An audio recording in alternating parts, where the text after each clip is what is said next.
cute. We're gonna go on 3, 2, 1.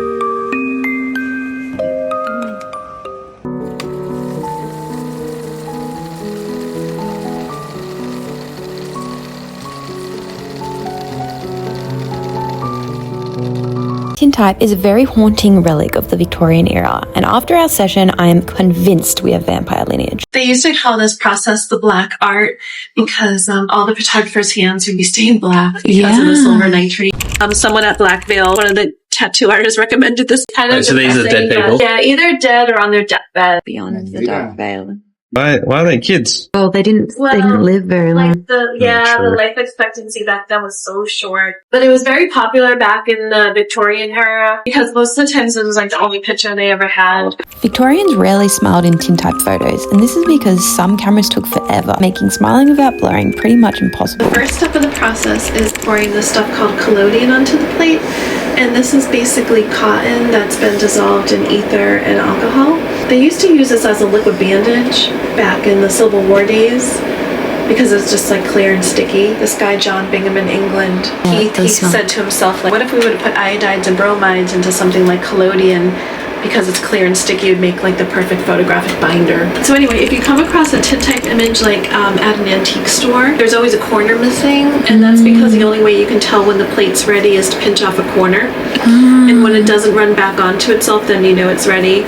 It's gonna go right into our silver bath. Inside of there, it's just like pure silver crystals that have been dissolved in distilled water. And here's the crystal. How often do you change it? The silver bath itself has 9% solution to make images. Now, after I've made the bath, I won't really be able to test the silver for its purity again, because after we start using it, we're putting collodion into the bath. We're putting alcohol, iodide, bromides, ether, all the stuff that comes with collodion, and that will change the buoyancy reading of the silver.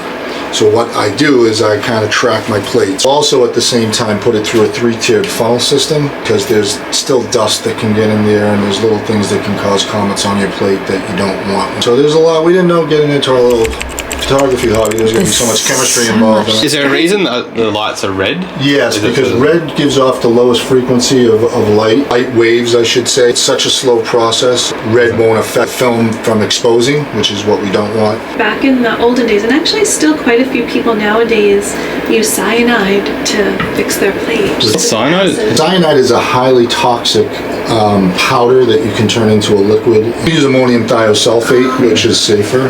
So your image is basically pure silver light. How'd they even figure this out? That's what I'm saying, like, right? What? Pretty insane. Human ingenuity is stop it. Go lay down. Go lay down. Is that water? Yeah. Yeah, so the first liquid was our developer. I'm counting because if we've got the right exposure, we should be between 12 and like 16 seconds development time. I'm looking for certain tones to come up, and just before it's where I want it to be, I'll tell her to hit it with the water. God, that is wild. Look at your face. I look like an old man. You ready for this?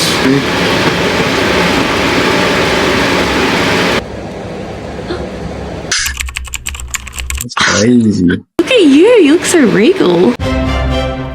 This is Al and I setting up for that third and final shot. We're feeling like we're pros now, but honestly, it's all in the magic of Dave and Maureen from Evoke Tintype, who made this all possible and as seamless as it could be. There is so much involved. It's such an intricate process. You can't sneeze, you can't blink, you definitely can't sit behind each other or you're going to make the image blur. And did I mention that you can't breathe? We're going to go on 3, 2, 1. 3, 2, 1.